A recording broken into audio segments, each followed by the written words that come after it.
If you're a facilities manager at a university, you know students rely on the cafeteria for breakfast, lunch, dinner, and the occasional late-night snack. So when a dishwasher breaks down and dirty plates pile up, the mess hall can turn messy in the blink of an eye. Enter Grainger. With over 1 million industrial-grade products and fast delivery, the product you need now is never far away. So you can turn that dishwasher back into a lean, clean washing machine. Call, click Grainger.com, or just stop by. Grainger, for the ones who get it done. Other shows we have for you to enjoy at myclassicradio.net. 21 Precinct was a police drama broadcast on CBS from July 7, 1953 to July 26, 1956. It initially served as a summer replacement for My Friend Irma. The show was produced in cooperation with the Patrolmen's Benevolent Association of City of New York and adaptations from True Criminal in New York. The Policeman's Point of View. Historically, the 21st Precinct had been located near Gramercy Park, Manhattan. In 1929, the department reorganized the precinct numbering, and 21st designation was discontinued. No such precinct existed during the run, nor does a 21st Precinct exist. However, the fictional precinct's territory closely corresponds to that of the Upper Side's 23rd Precinct since 192. Come and listen at myclassicradio.net.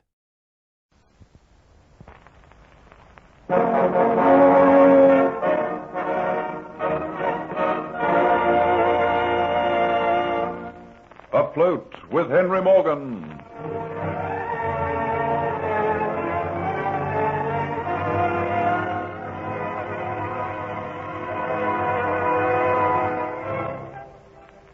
Jeffrey Hunter, anxious to save Henry Morgan from sailing into a trap, goes with Hero to the governor, Sir Thomas Motford. Between them, they piece together what really happened on the night that the Aztec necklet was taken. Sir Thomas is anxious to know how Geoffrey became a convict. Geoffrey tells him that it was the innocent dupe of a man named Glegg, who later arrived as a convict at the island and who denounced him to Kitty.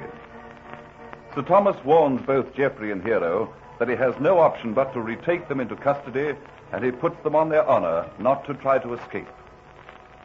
Dolores, together with Dietz and Kitty, still a prisoner, arrives in Cuba, and Dietz is well rewarded for his work, and plans are made to capture Morgan. Eventually, Sir Thomas returns to Geoffrey to tell him that Glegg has confessed, that Geoffrey is innocent, and so he is pardoned. Due to the good work Hero has done, he too is given his freedom. A sloop is about to leave Port Royal to overtake Morgan and his fleet, and Sir Thomas tells Geoffrey that he is to join her. I can't express, Sir Thomas, the feelings I have. Without doubt, this must be the happiest day of my life. You are prepared to join the sloop? Join her? Why, 100 fighting men couldn't keep me away. I, too, don't know what to say, boss. When I left my home way back in Africa, I never thought I'd see a free day again. Lord, I thank you for letting the sun shine so bright.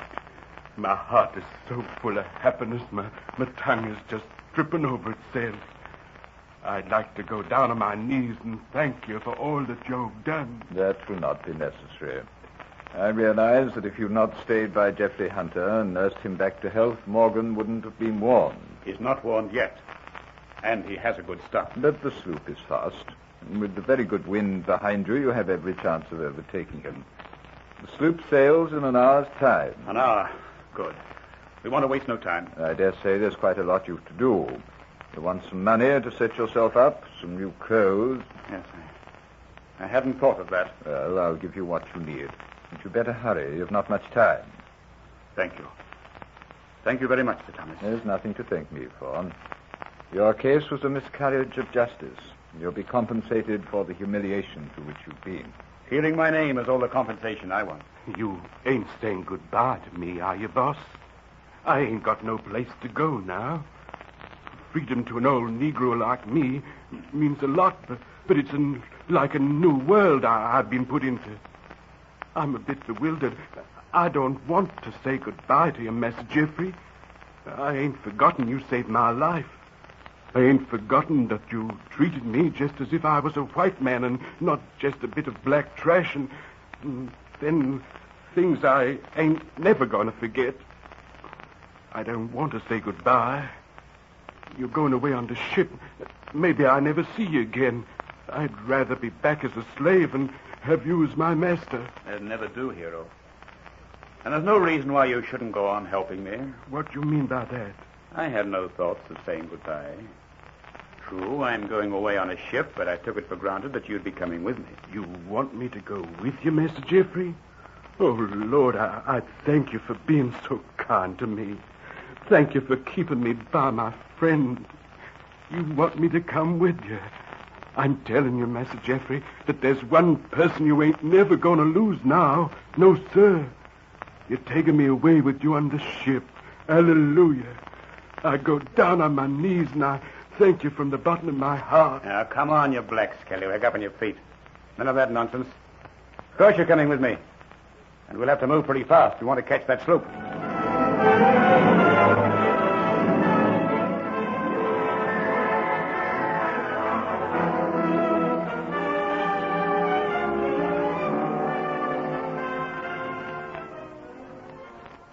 I expected when I returned, Kitty, to find you dressed in the fine clothes that I brought you.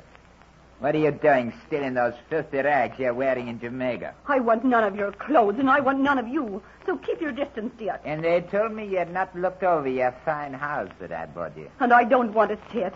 I'll ask you to leave me be. Are you not forgetting, Kitty, that you're not in a position to make demands of me?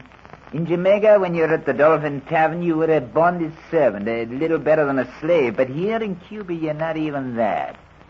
You're my property. I do with you as I will. Don't you come near me. I hate you. I'm glad to see your spirit is not gone. I was beginning to think you'd become a milk and water woman. Now, don't become that, Kitty, because if you did, then I would soon grow tired of you.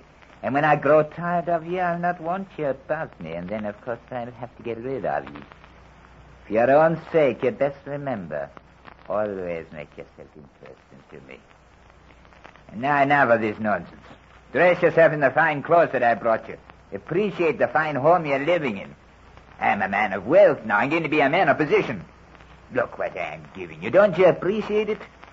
Isn't it better to be here with me than a slave in a filthy dockside tavern? I'd rather be a slave in a dockside tavern than living with you. Have you not yet learned that anger heightens your beauty? It makes you glow with life. I've been a very patient man, but now my patience is at an end. Don't you come any closer to me, Dietz. I'll have nothing to do with you. And don't you put your hands on me. And who is there to stop me, huh? This is not the Dolphin Tavern, Kitty, when you could scream and have the men coming to your aid. There is no one in Cuba to help you. No one at all. Open your soul, lovely throat, and scream. Scream loudly. It will bring you no aid from those who hear you. It will only bring to their faces a knowing smile. And Kitty knows that what he says is true. There is no one.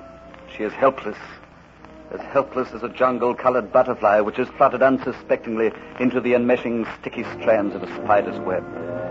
But to give without a fight is against all her nature. She is conscious of the fact that her anger has heightened her beauty, has made the hot blood pound in Dietz's head, has finally burst the dam of his impatience. Her heart pounds within her. Her mouth slowly opens. Her small white teeth close over her lower lip. She looks searchingly into his face. It grows large before her eyes, horrible, vicious, leering. It fills the orb of her vision. Fascinated with horror, she lets him put forth his hands to grasp her. The shock of the cruel, deep-digging fingers snaps the bond which paralyzed her. Like forked lightning playing around the trees, she becomes a live, squirming, fighting thing. Reserved and hidden strength born of desperation surges through her. But Dietz's strength is even greater.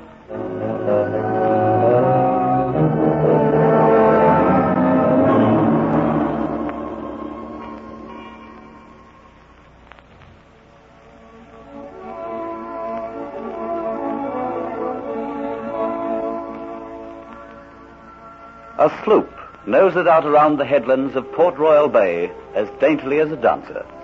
It skirts the reef over which the ocean's swell breaks into a feathery white surge.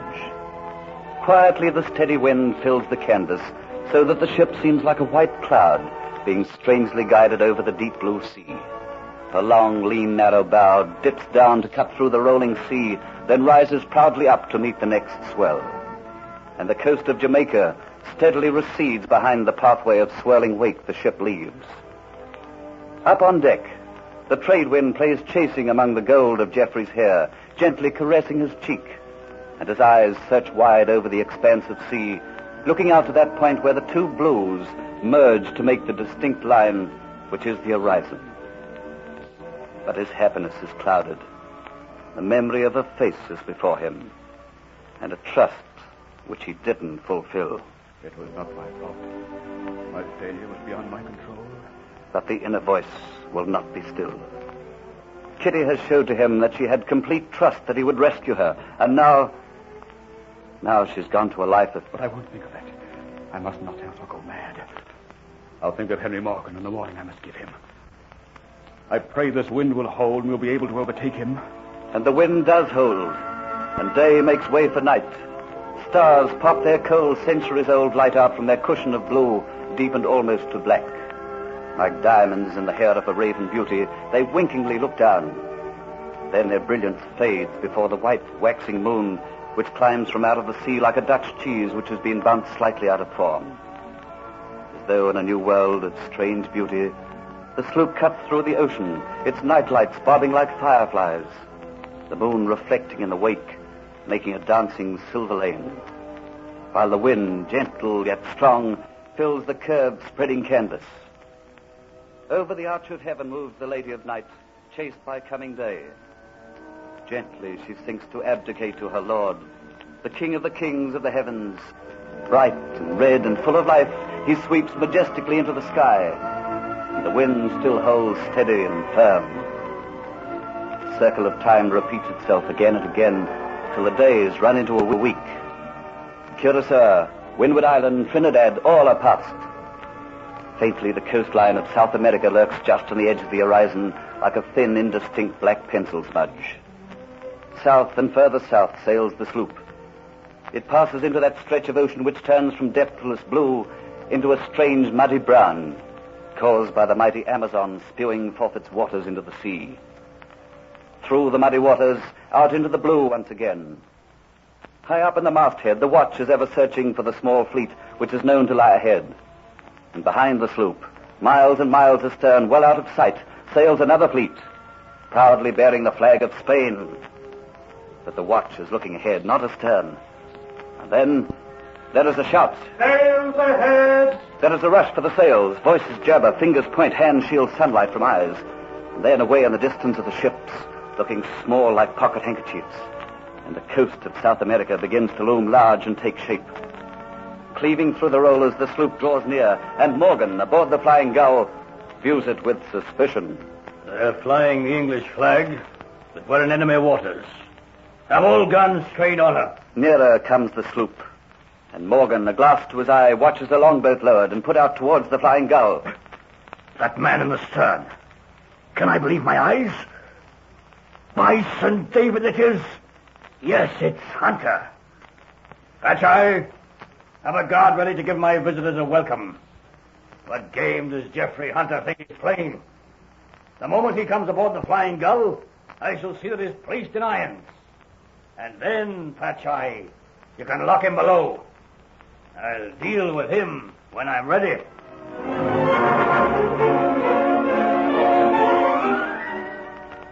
Geoffrey Hunter had not realized that this would be his reception.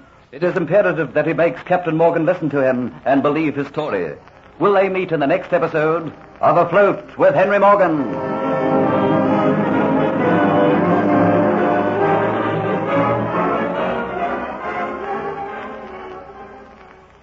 Other shows we have for you to enjoy at myclassicradio.net.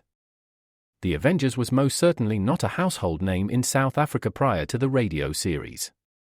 With no national television service until 1976, the mechanism simply was not present in the country to show television programs to mass audiences.